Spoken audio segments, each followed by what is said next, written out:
सुमन वड़ा पाव बेचती थी और वहाँ आसपास के लोगों में सुमन के वड़ा पाव काफ़ी मशहूर थे। हर कोई वहाँ सुमन के वड़ा पाव ही खाने आता था। लेकिन उनमें सबसे एक लड़की मुस्कान जो बहुत आया करती थी और उसे काफ़ी अच्छा भी लगता था वड़ा पाव। ऐसे ही एक रात सुमन अपना सारा काम ख़त्म करके वहाँ से जाने लगती है कि तभी वहाँ मुस्कान आती है और बोलती है, अरे आंटी जी सॉरी, आज मैं बड़ा पाव खाने के लिए बहुत देर से आई हूँ। दरअसल आज बहुत जाम मिल रहा था मुझे। माँ ने भी बहुत जरूरी काम दे दिया था, इसलिए नहीं आ पाई। लेकिन अब तो मैंने दुकान बंद कर दी है, तुम कल आ जाना। नहीं ना आंटी जी, आपको तो पता है ना कि मुझे बड़ा पाव कितना ज्यादा पसंद है और आप तो बनाती भी हो बड़ा पाव। आए हाय, खाकर मजा ही आ जाता है। थोड़ी देर बाद आंटी जी। बेटा मुझे पता है कि तुम्हें यहाँ का बड़ा पाव अच्छा लगता है, लेकिन अब तो दुकान बंद हो गई है ना। मुझे भी काफी देर हो रही है घर जाने के लिए। मेरा बेटा इंतजार कर रहा होगा मेरा, और तुम्हारे घर वाले भी तो तुम्हारी चिंता कर ही रहे होंगे। इतनी देर रात कैसे अकेले जाओगी तुम? अरे आप उसकी चिंता मत करो, मेरा बॉयफ्रेंड है ना, वो मुझे लेने आ जाएगा। और अगर आप कहोगी तो आपको घर छोड़ने को बोल दूंगी। बस आप मेरा बड़ा पाव कैंसिल मत करो। एक तो वैसे ही आज मुझे बहुत थकावट हो रही थी, सोचा था घर टाइम से पहुंच जाऊंगी तो आराम कर लूंगी, लेकिन इसे भी अभी आना था क्या, मना भी नहीं कर सकती। एक यही तो है ऐसी ग्राहक जो रोज आती है खाने के लिए। अगर इसको बुरा लग गया तो क्या करूंगी मैं? क्या हुआ आंटी जी, आप क्या सोचने में लगी? चलिए ना जल्दी से दुकान वापस खोल दीजिए। मुझे बहुत जोरों की भूख लग रही है। सुबह से इसीलिए कुछ भी नहीं खाया था कि यहाँ आऊंगी तो आराम से बड़ा पाव खाऊंगी आपके हाथ का। अब आप भी अगर ऐसे करोगी तो कैसे चलेगा? अरे नहीं बेटा, ऐसा नहीं बोलते। तुम यही बैठो, मैं जल्दी से दुकान खोलती हूँ।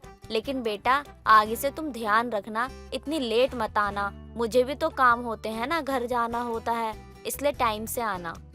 जी जी आंटी जी, आप चिंता मत कीजिए, मैं आगे से ध्यान रखूंगी। मुस्कान जबरदस्ती करके आखिरकार सुमन से दुकान खुलवा ही लेती है। सुमन भी अब आती लक्ष्मी को मना तो कर नहीं सकती थी, इसलिए वो भी मान जाती है। मुस्कान बड़े ही मजे से बड़ा पाव खाती है और फिर कुछ देर बाद दुकान से चली जाती है। आगे नुक्कड़ पर मुस्कान का बॉयफ्रेंड रोहित बाइक पर मिलता है। क्या यार मुस्कान, तुम्हें पता था मैं तुम्हारा इंतजार कर रहा हूँ, फिर भी तुम आराम से आई। अरे यार मैं क्या करती, मुझे बहुत जोरों की भूख लगी थी और मुझसे तो भूख कंट्रोल ही नहीं होती है। हाँ तो तुम मेरे साथ चलती, मैं तुम्हें कुछ और खिला के ले आता। अरे यार यहाँ पे मेरी माँ की ना वड़ा पाव की दुकान है, कभी गलती से उन्होंने देख लिया ना हमें तो पंगे हो जाएंगे। अच्छा, इस रोड पर तो 3 बड़ा पाव की दुकान है, तो उनमें से तुम्हारी माँ की कौन सी है? अरे तुम नहीं जानती उन्हें, ये सब छोड़ो और जल्दी चलो, माँ भी आने वाली होंगी। अगर उन्होंने गलती से मुझे देख लिया ना तुम्हारे साथ तो वो मेरा मोह में कर देंगी और गुस्सा भी बहुत करेंगी। अच्छा अब समझ आया, तभी तो तुम यहाँ आने के लिए बार बार मना करते थे मुझे। हाँ यही बात थी, इसलिए मैं तुम्हें यहाँ आने से मना कर रहा था। अब तो पता चल गया ना, अब जल्दी चलो यार, वरना तुम तो वड़ा पाव खाकर आई हो, मेरी माँ आ गई ना तो मेरा वड़ा पाव बना देंगी। रोहित और मुस्कान दोनों जल्दी से वहाँ से चले जाते हैं। ऐसे ही कई दिन निकल जाते हैं और मुस्कान का अब भी बड़ा पाव खाना बंद नहीं होता है। कुछ दिनों बाद मुस्कान बहुत थकी हुई थी, सुमन की दुकान में जाती है और कहती है, आंटी आज तो मैं बहुत थक गई हूँ, आज आपके हाथ का बड़ा पाव की बहुत जरूरत है मुझे। जल्दी से आप मुझे बड़ा पाव खिला दीजिए। वैसे बोलना तो नहीं चाहिए बेटा, लेकिन मैं खुद को रोक भी नहीं पा रही हूँ। जब से मैंने दुकान खोली है तब से लेकर आज तक कभी भी ऐसा कोई दिन नहीं गया कि जिस दिन तुम यहाँ आकर बड़ा पाव ना खाई हो। इतना भी बड़ा पाव खाना अच्छी बात नहीं होती, अभी तो तू जवान है। आंटी जी चिंता मत करिए, मेरे शरीर के लिए तो सबसे ज्यादा जरूरी बड़ा पाव ही है। मुस्कान वड़ा पाव से ऊपर कुछ नहीं सोचती थी और ना ही किसी की कुछ सुनती थी। कुछ दिनों बाद रोहित मुस्कान को अपने घर लेकर जाता है और अपनी दुकान बंद करके वहाँ से रोहित की माँ सुमन आती है। सुमन और मुस्कान दोनों ही एक दूसरे को देखकर बहुत हैरान हो जाते हैं। आंटी जी आप यहाँ क्या कर रही हो? आप मुझे बड़ा पाव खिलाने यहाँ तक आ गई? ये मेरा घर है और मैं जब मन करे आ भी सकती हूँ और जब मन करे यहाँ से जा भी सकती हूँ। तू ये सब बातें छोड़ और ये बता कि तू मेरे घर पर क्या कर रही है? रोहित कौन है ये? आप दोनों एक दूसरे को पहले से ही जानते हो? यही तो है वो आंटी जहाँ से मैं रोज बड़ा पाव खाती हूँ। तुम्हें एक बार बताया था ना मैंने, भूल गई क्या तुम? उस दिन जब रात में तुम मुझे लेने आई थी तो मैंने इनके यहाँ से बड़ा पाव खाया था। माँ ये सब बातें छोड़ो, ये सब तो बाद में होती रहेंगी, पहले मेरी बात ना ध्यान से सुनो। मुस्कान और मैं एक दूसरे से बहुत प्यार करते हैं और मुस्कान के घर वालों को ये बात पता चल गई है, तो वो हमारी शादी करवाना चाहते हैं जल्दी से जल्दी। जब तू अपने ही मन में सब कुछ पहले से ही तय करके बैठा है तो मुझसे क्या पूछ रहा है?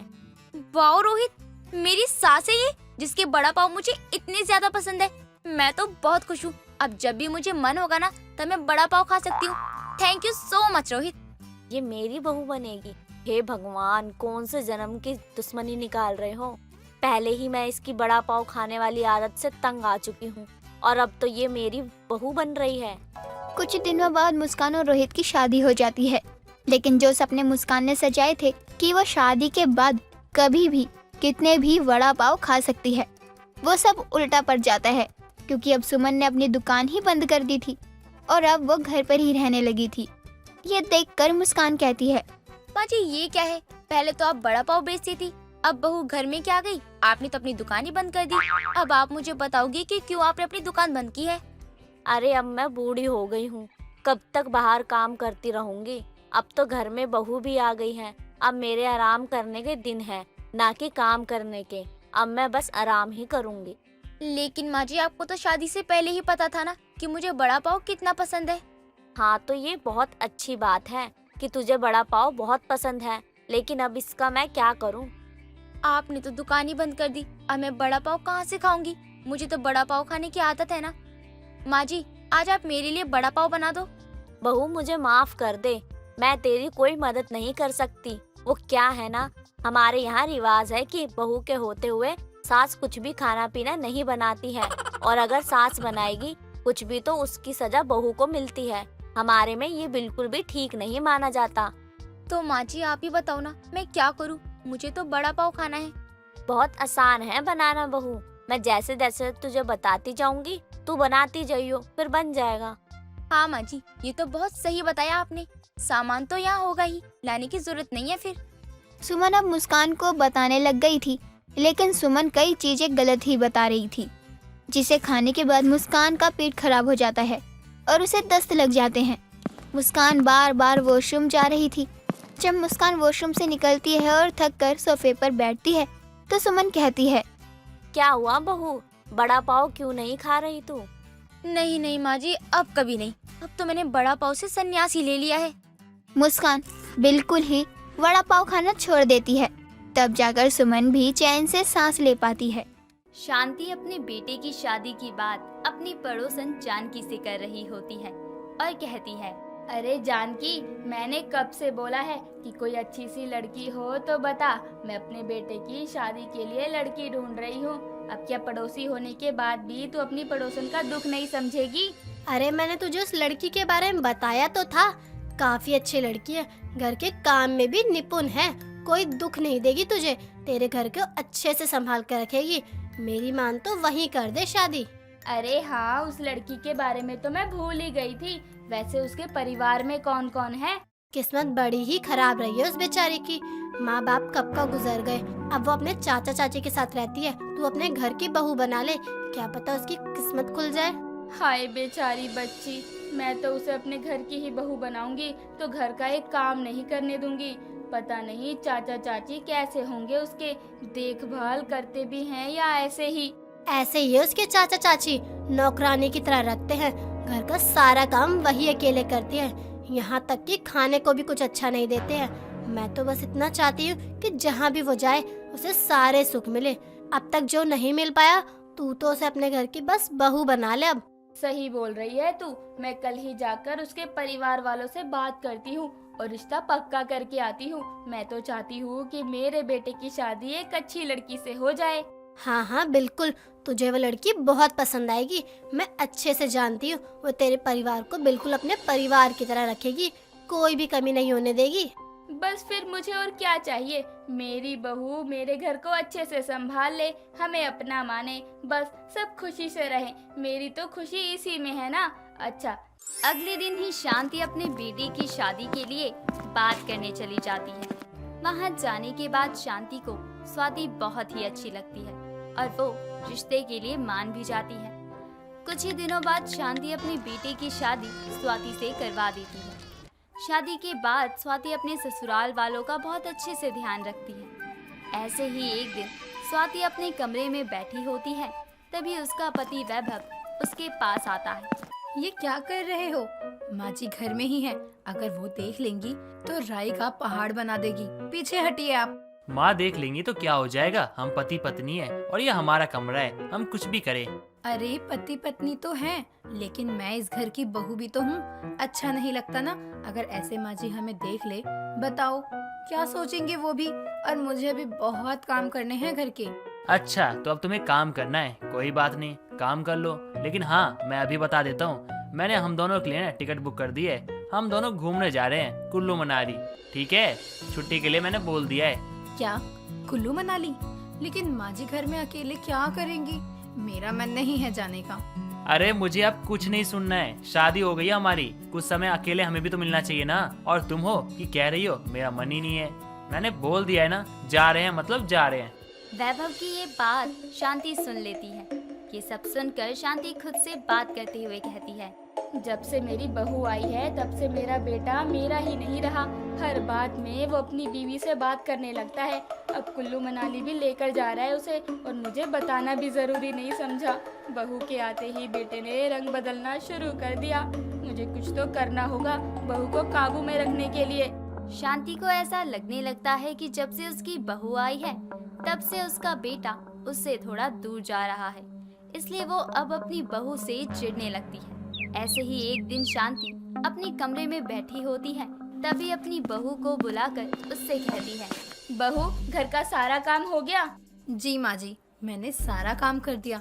अब आप ये बता देना शाम को खाना क्या बनाना है, मैं वो भी बना दूंगी। अभी शाम के खाने में वैसे भी ज्यादा समय है, तो आराम से बनाऊंगी मैं। बहू ज्यादा आराम करने की जरूरत नहीं है। अगर घर का काम हो गया है तो एक काम कर, घर के पर्दे और चादर धो दे। काफी समय हो गया है धुले नहीं है, गंदे हैं बहुत, जा जाकर धो दे। माँ जी अभी कैसे? मैं कल सुबह कर दूंगी ना, अभी तो शाम होने को है और धूप भी तो चली गई होगी। बहू बहाने मत बना, जो काम बोला है वो जाकर कर। जब देखो काम से बचने के बहाने बनाती रहती है। माँ जी आप इतने गुस्से में मुझसे बात कर रही हो, मुझसे कोई गलती हो गई है क्या? बहू गलती तो मुझसे हुई है, जो मैंने तुझे अपनी बहू बना लिया। इतनी देर हो गई है, एक काम बोल रही हूँ लेकिन अब तक किया नहीं जा रहा है। वो भी तुझसे यहाँ खड़ी होकर तू मुझसे बहस कर रही है। ठीक है माँ जी, आप गुस्सा मत करो, मैं अभी जाकर पर्दे और चादर धो देती हूँ। इतना बोलकर स्वाति काम करने चली जाती है। स्वाति एक काम करके हटती ही है कि तभी शांति स्वाति को दूसरा काम पकड़ा देती और स्वाति को जरा सा भी फ्री नहीं होने देती। स्वाति भी चुपचाप अपनी सास की सारी बात मान लेती और काम करती ही जाती। ये सब वैभव देख रहा था और तभी वैभव स्वाति को कमरे में लेकर आता है और उससे कहता है, स्वाति माँ को तुम कुछ कहती क्यों नहीं हो? माँ तुमसे नौकरानी की तरह बर्ताव करती है और घर का सारा काम तुमसे ही करवाती है और इतना सुनाती भी है, और तुम चुपचाप उनकी बातें सुनती रहती हो। कोई बात नहीं वैभव जी, मैं किसी बाहर वालों का काम थोड़ी ना कर रही हूँ, मैं तो अपने ही घर का काम कर रही हूँ ना। और माँ जी की ये कोई उम्र थोड़ी ना है कि अब वो खुद ही सारा काम करे, मैं हूँ तो करने के लिए। मैं जानता हूँ कि तुम हो, लेकिन इसका मतलब ये थोड़ी है कि माँ अपने घर की बहू को अपनी नौकरानी बना दे। आप ना कुछ ज्यादा ही सोच रहे हो, अपना काम करने से कोई छोटा या बड़ा नहीं हो जाता। स्वाति वैभव को इतना बोलकर शांत करवा देती है। वैभव को भी ये सब बिल्कुल भी पसंद नहीं आता, लेकिन वो बस स्वाति की वजह से चुप रह जाता है।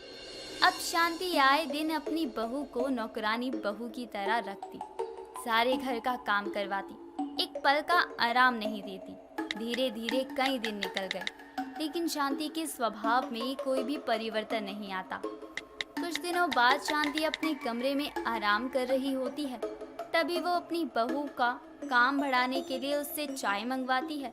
और थोड़ी देर में जब स्वाति चाय लेकर आती है तो शांति चाय पीते पीते जानबूझकर चाय को गिरा देती है और उससे कहती है, अरे बहू जरा पोछा लगा दे, चाय गिर गई है। और हाँ, एक कप चाय और बना दे।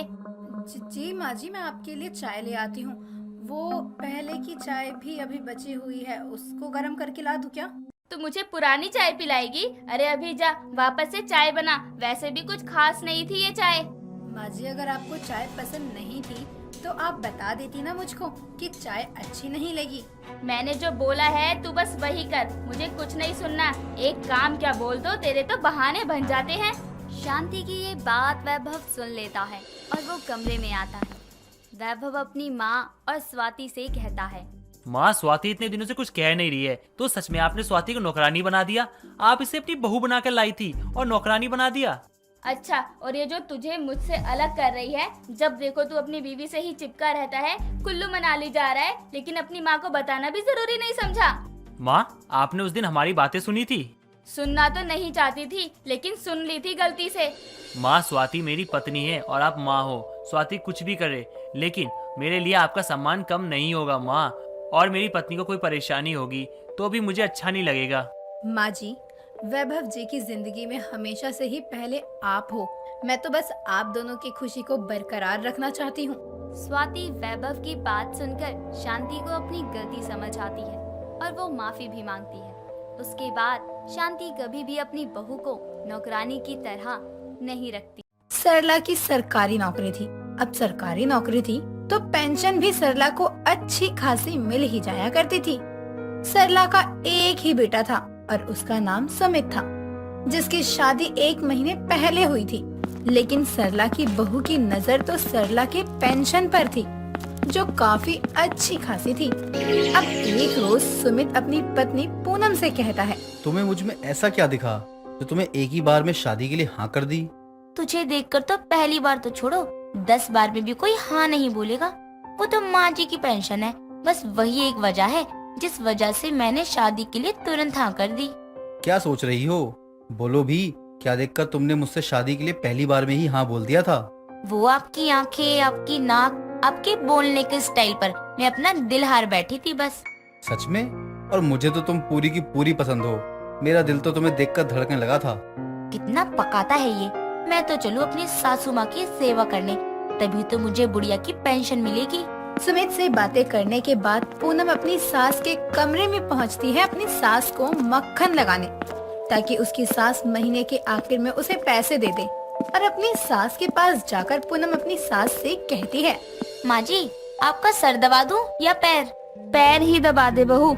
सच में जब से तू आई है मुझे तो बहुत आराम मिल जाया करता है।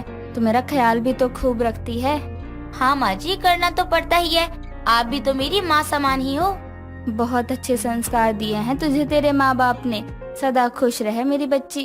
पूनम अपनी सास को कहीं कोई शिकायत का मौका नहीं देती थी, और उसके पीछे भी तो एक वजह थी। और वो वजह ये थी कि पूनम तो सरला के घर की बहू पेंशन के पैसों के लिए ही बनकर आई थी, ताकि वो अपने शौक पूरे कर सके अपनी सास की पेंशन के जरिए। हालांकि 1 महीने तो पूनम अपनी सास की पेंशन के पैसों से कोई डिमांड नहीं करती थी, लेकिन एक रोज सरला अपने बेटे को सुबह सुबह कहती है, सुमित, ऑफिस जाते वक्त इस पासबुक पर एंट्री करवा लियो, ताकि पता चल जाए कि इस महीने के पैसे आए भी हैं या नहीं।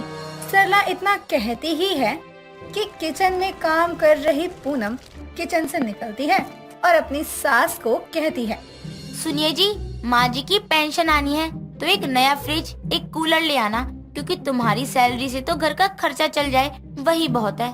क्यों बहू, पुराने फ्रिज में क्या हुआ है? वो अच्छा भला तो चल रहा है। माँ जी, आज ही देखा मैंने एक फ्रिज, थोड़ा महंगा है पर किश्तों पर ले लेंगे, बहुत ही अच्छा है। आइसक्रीम भी बन जाती है उसमें। चल बहू, तूने पहली बार कुछ मांगा है, मेरी इतनी सेवा भी करती है तो मना नहीं करूँगी। सरला के पेंशन के पैसों से फ्रिज और कूलर भी आ जाता है, लेकिन किश्तों पर। सरला की पेंशन 40,000 थी, लेकिन देर शाम फ्रिज और कूलर के आने के बाद एक कुरियर आता है, जिसे देखकर सरला उस कुरियर वाले से कहती है, ये हमारा तो नहीं है, हमने फ्रिज और कूलर मंगवाया था, वो आ गया। अब गलत पते पर नहीं आ गए शायद? जी, पता तो इसी घर का है और नाम पूनम है जिनका ये सामान है। पूनम का? उसने अब क्या मंगवा लिया? अभी पूछती हूँ। अब जैसे ही सरला अपनी बहू को आवाज लगाती है, वैसे ही पूनम आती है और कुरियर वाले को देखकर खुशी से कहती है, लो, मेरा ऑर्डर ही आ गया। माँ जी, ये मैंने मंगवाया है, इसमें साड़ी है, बस 1000 रुपए की है। चलो माँ जी, मैं जब तक साड़ी देख लूँ आप पैसे दे देना इन्हें। इतना कहकर पूनम चली जाती है और कुरियर वाला सरला को देखने लगता है। और सरला भी कुरियर वाले से कहती है। सही फंसाया है दोनों ने, एक सामान लेकर चली गई और ये बिना पैसे लिए जाएगा नहीं।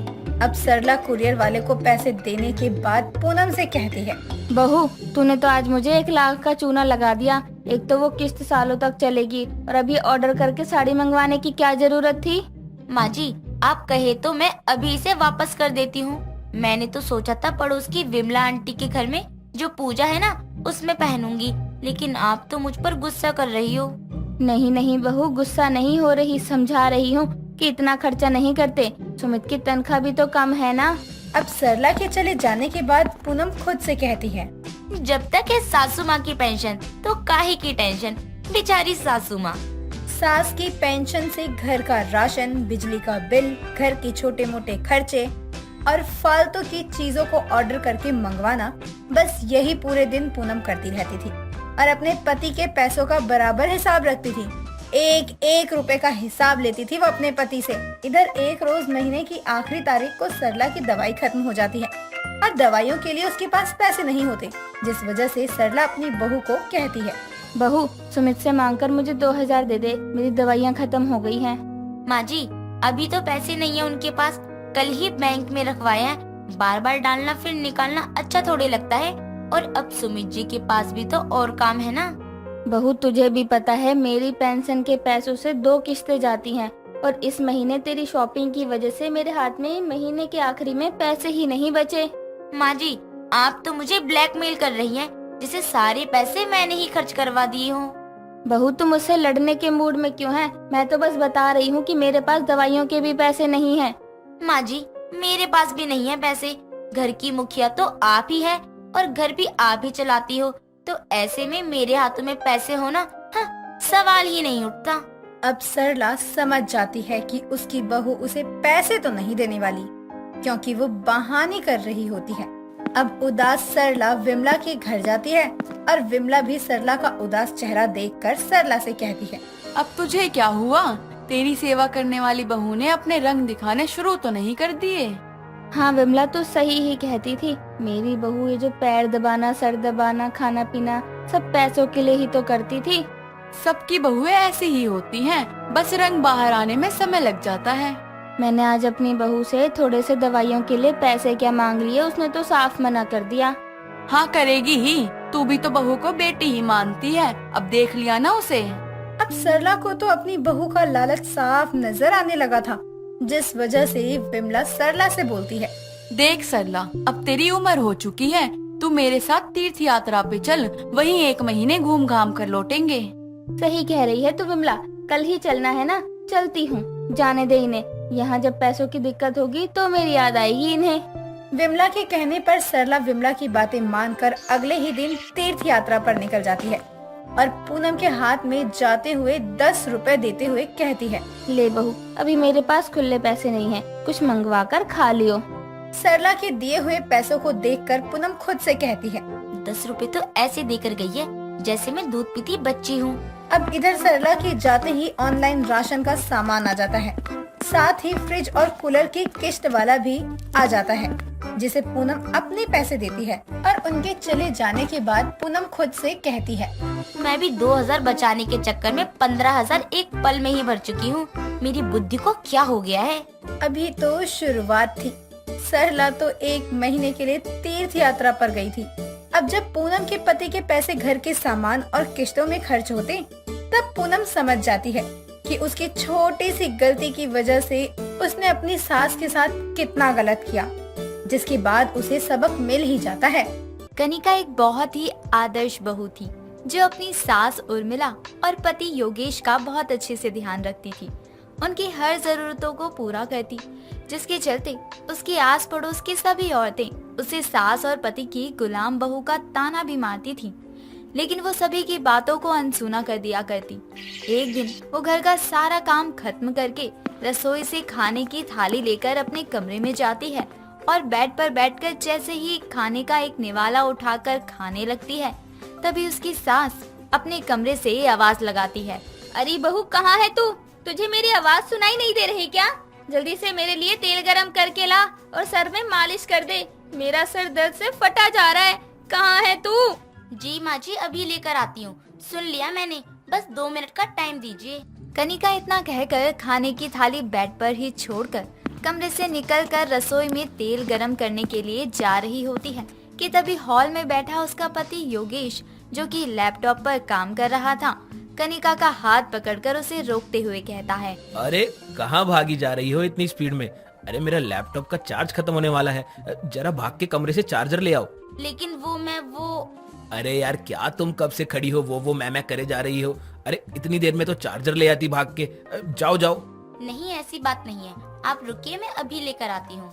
कनिका इतना कहकर हॉल से वापस अपने कमरे में जाती है और जल्दी ही अलमारी से लैपटॉप का चार्जर लेकर नीचे आती है, अपने पति को देती है, जिसके बाद वो भागते हुए जल्दी से रसोई में जाती है और तेल को कटोरी में गर्म करने के लिए रख रही होती है।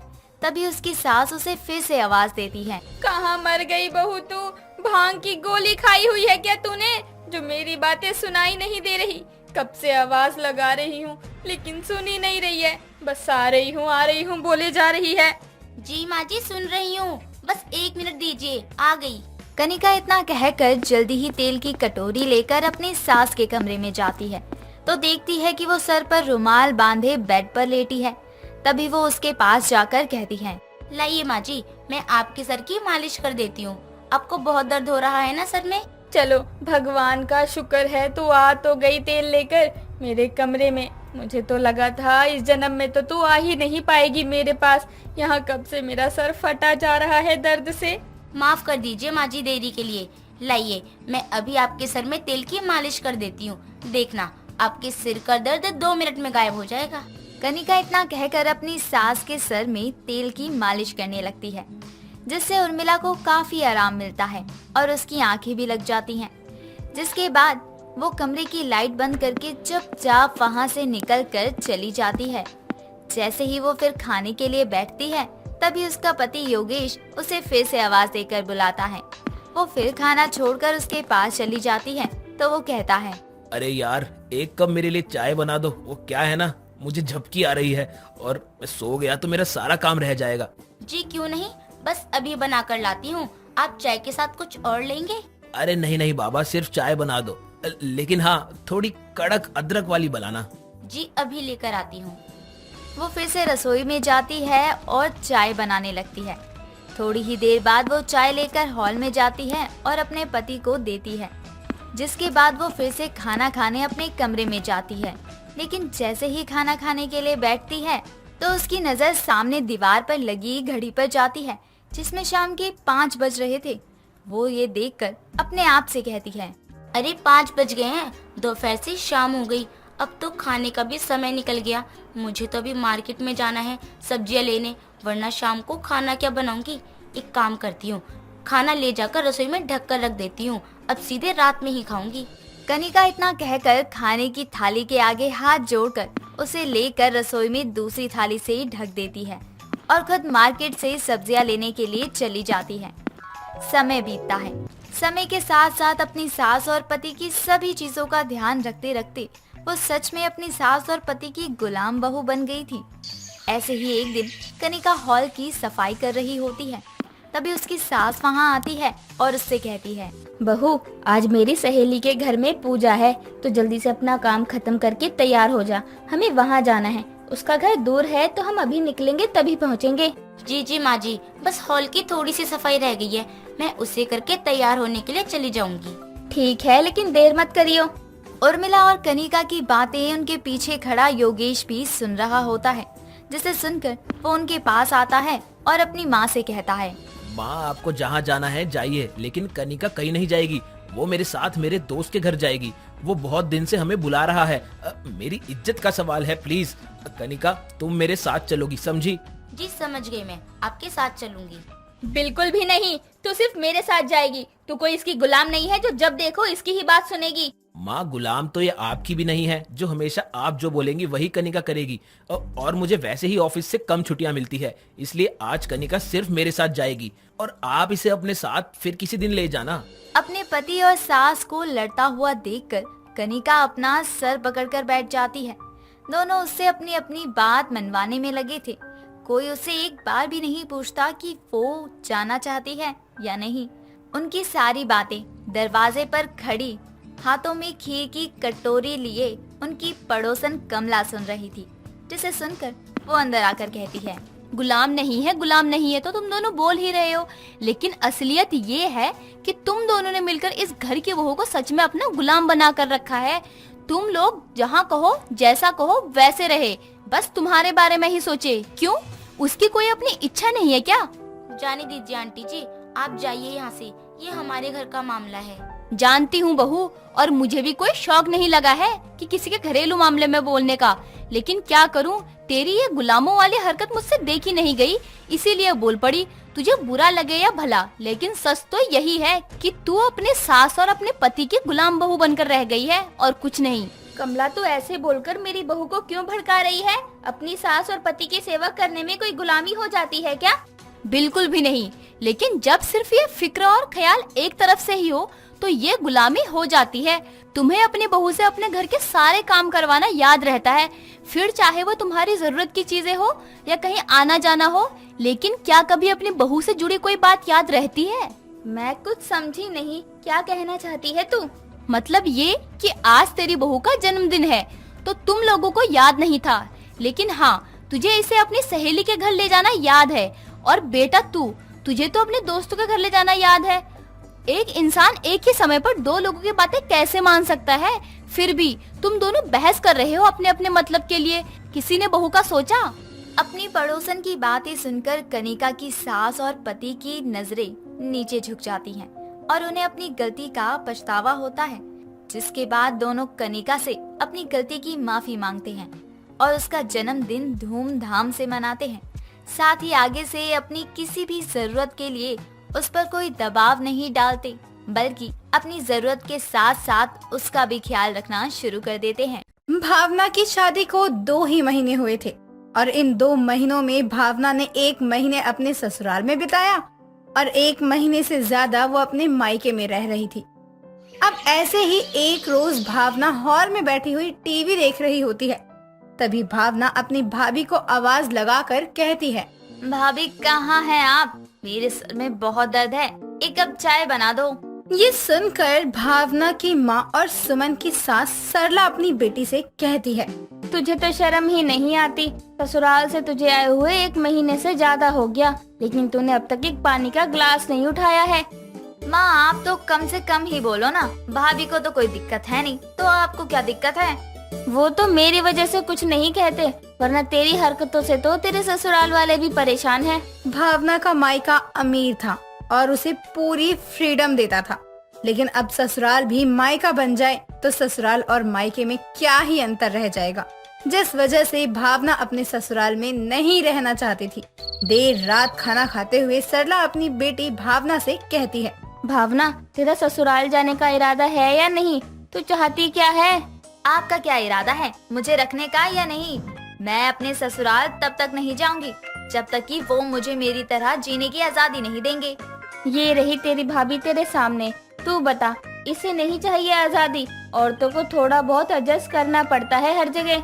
माँ, यहाँ तो भाभी को ना भैया रोक टोक करते हैं और ना ही आप कुछ कहती हैं, लेकिन आप मेरी सास को तो जानती हैं ना, कितना सुनाती हैं वो मुझे। घूंघट क्यों नहीं किया, ससुर के सामने क्यों आ गई, नहाकर किचन में क्यों नहीं आती, और मेरा पति, माँ ने जो कहा बस वही मानो, और माँ को खुश देखना चाहता हूँ मैं तो। बताओ मैं कैसे सबको एक साथ लेकर चलूं? भावना, मैंने 15 दिन बाद ही तेरी विदाई का समय दे दिया है। तुझे अच्छा लगे या बुरा लगे, तो अपने ससुराल ही रहेगी और साल में कभी 1 आधे दिन के लिए मायके आ जाना बेटा। और अब कुछ नहीं कर सकती मैं इससे ज्यादा तेरे लिए। भावुक हुई सरला खाना छोड़कर इतना कहने के बाद चली जाती है और ये देखकर जैसे ही सुमन अपनी ननद भावना को कहती है, आपको माँ जी से ऐसी बात नहीं करनी चाहिए थी, उन्होंने कई दिनों से ठीक से खाना भी नहीं खाया है। ओ प्लीज भाभी, आप तो बोलो ही मत, आपको तो यहाँ ना राज मिला हुआ है। भावना अपने ससुराल नहीं जाना चाहती थी, लेकिन सरला को हर कोई ताने दे रहा था। सरला भी अपनी बेटी की हरकत से काफी ज्यादा परेशान हो चुकी थी, लेकिन किया भी क्या जा सकता था। अब अगली सुबह सरला अपनी बेटी भावना से कहती है, भावना, आज मार्केट चलना है, तेरे और तेरे ससुराल वालों के लिए कपड़े लेने होंगे। ज्यादा समय भी नहीं है तेरी विदाई में। बेशक आपको ऐसा लग रहा हो कि मेरी आप यहाँ से विदाई करवा देंगी, लेकिन मैं इतनी आसानी से यहाँ से नहीं जाने वाली। ये बातें चल ही रही होती है कि सरला की पड़ोसन विमला का सरला के घर आना होता है और सरला को उदास देखकर विमला सरला से कहती है, क्या बात है, कई दिनों से तू मेरे घर नहीं आ रही है, तबीयत तो ठीक है ना तेरी? हाँ विमला, मैं तो ठीक हूँ, लेकिन एक टेंशन जाती नहीं कि दूसरी टेंशन आ जाती है। अच्छा, भावना की चिंता कर रही है क्या तू? लेकिन तूने तो दिन निकलवा ही दिया उसके मायके जाने का, फिर क्या दिक्कत है? जाए तब ना, जाने का नाम ही तो नहीं ले रही। मैं तो परेशान हो गई हूँ इससे। देख सरला, बुरा मत मानियो तो एक बात कहूँ, इसे तू कुछ भी कहेगी तो इसे बुरी नहीं लगेगी तेरी बातें, लेकिन सुमन ने से कुछ भी कहा तो उसको उसकी बातें चुभने लग जाएंगी। विमला के कहने पर सरला अपनी बहू को चढ़ा देती है और अपनी बहू से कहती है, बहू तो इतना काम मत किया कर, भावना को भी बोल काम करे, मेरी बेटी है तो क्या बैठकर खाएगी वो? लेकिन माँ जी, वो कितने दिन यहाँ रहने आई है? वो यहाँ रहने ही तो आई है, सुख जो मिला हुआ है उसे यहाँ। अब सुमन देर शाम अपनी ननद को कहती है, भावना, मैं तुम्हारे भैया के साथ फिल्म देखने जा रही हूँ। बहुत समय बाद उन्होंने मुझे फिल्म दिखाने का वादा किया है, तो आज शाम का खाना तुम्हें ही बनाना पड़ेगा। ठीक है, मैं माँ को बोल देती हूँ, वो खाना बना देंगी। अब जैसे ही भावना अपनी माँ को खाना बनाने के लिए बोलने जाती है, वैसे ही सरला चप्पल पहने हुए भावना से कहती है, भावना, आज खाना तो तुझे ही बनाना होगा, मुझे भी मार्केट निकलना है। अब भावना के सर पर जैसे ही काम आ जाता है, वो उन कामों को गुस्से में करने लगती है। और तो और सरला और सुमन भी प्लान के साथ बाहर जाते हैं और रात के करीब 10 बजे घर लौटते हैं। इधर भावना खाना बना कर रखती है और अपनी माँ के आते ही कहती है, माँ, अब और कुछ नहीं होगा मुझसे। मैंने खाना बना दिया, बर्तन भी धो दिए, और इतना काम करने के बाद तो मुझे भूख भी नहीं है। मैं तो चली सोने। इतना कहकर भावना सोने के लिए चली जाती है। जो आए दिन 12 बजे सोती थी, आज उसे काम करके 10 बजे ही नींद आ गई थी। अब अगली सुबह सरला अपनी बेटी भावना को सुबह 7 बजे उठाकर कहती है, भावना उठ जा, मेरी तबीयत सही नहीं है, तुझे ही आज घर का काम करना होगा। घर का काम भी करना है मुझे? क्यों, भाभी को बोलो ना, बहुत नींद आ रही है मुझे तो। तेरी भाभी तो सुबह सुबह ही मायके चली गई 1 महीने के लिए। क्या, भाभी मायके चली गई? वो भी अचानक? ऐसे कैसे? मुझे किसी ने क्यों नहीं बताया? अब तो पता चल ही गया ना, चल जा और जाकर काम कर ले। सरला अपनी बहू सुमन को जानबूझकर मायके भेज देती है ताकि खुद की बीमारी का बहाना बनाकर भावना से घर के सारे काम करवाए, और भावना हार कर घर का सारा काम भी करती है। अब देर शाम को भावना के घर का काम खत्म होता है और जैसे ही भावना सोफे पर बैठती है, वैसे ही सरला भावना से बोलती है, भावना, जा जाकर 2 कप चाय बना ला, विमला आ रही है, वो भी बेचारी बीमार ही रहती है। माँ, आपने देखा नहीं, मैंने अभी काम खत्म किया है और अब मैं चाय भी बनाऊं? इतना काम आप नहीं कर सकती? मुझसे कुछ होता तो मैं तुझ जैसी नालायक को थोड़ी ना काम करने को कहती। अब भावना अपनी माँ और विमला के लिए चाय बना कर लाती है। तभी सरला के दामाद का फोन आ जाता है और सरला अपने दामाद से बात करते हुए कहती है, जी दामाद जी, भावना तो अभी काम कर रही है, आपकी उससे बाद में बात करवाती हूँ।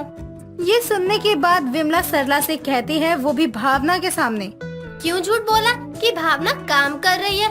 ये तो ये रही सामने। अरे ये दामाद जी से बात ही नहीं करती क्योंकि इसे ससुराल नहीं जाना। लगता है अब मुझे ही अपने दामाद जी की दूसरी शादी करवानी होगी। राम राम सरला, तू क्या कह रही है? तू तो अपने ही हाथों अपनी बेटी का घर उजाड़ रही है। इसकी शादी को 2 महीने हुए, ये 1 महीना वहाँ रहकर आई है और तब से यही है। सुमन भी इससे परेशान होकर अपने मायके गई, इसे कौन समझाए? अरे से समझा, और आज ना कल इसे दूसरे घर जाना ही है। ये सब जो चाल है ना, अपने भाभी को जो मायके भेजकर मुझसे काम करवाने वाली, ये कभी काम नहीं आएगी आपके। और मैं तो यहाँ से जाने से रही। सरला हर पैतरे आजमा कर थक गई थी, लेकिन किया भी क्या जा सकता था। अब सरला भी अपनी बहू को घर बुला लेती है, लेकिन इस बार सुमन घर आने के बाद कोई काम नहीं करती, क्योंकि ये भी एक चाल ही थी।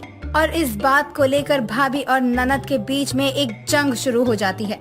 एक रोज देर शाम सरला अपनी बहू सुमन से कहती है, बहू, ये तो अपने ससुराल जाने से रही, लेकिन दामाद जी के लिए यहाँ से क्या क्या जाएगा वो तो मुझे बता दे, मैं मंगवा लेती हूँ। माँ जी, शेरवानी, धोती कुर्ता ये सब देख लो आप। क्यों, दूसरी शादी करवा रही हो क्या अपने दामाद की? हाँ, उससे पहले वो तुझे तलाक तो दे दे। अच्छा मजाक है माँ। भाभी, आप बिना माँ की बातों में क्या ही आ जाती हो। ये सच है, माँ जी रोहन जी की दूसरी शादी करवा रही हैं, क्योंकि आपने ससुराल न जाने का जो फैसला ले रखा है। इतना सुनते ही भावना बिना किसी को बोले अपने ससुराल में पहुंचती है और अपने पति से सारी बातें पूछती है।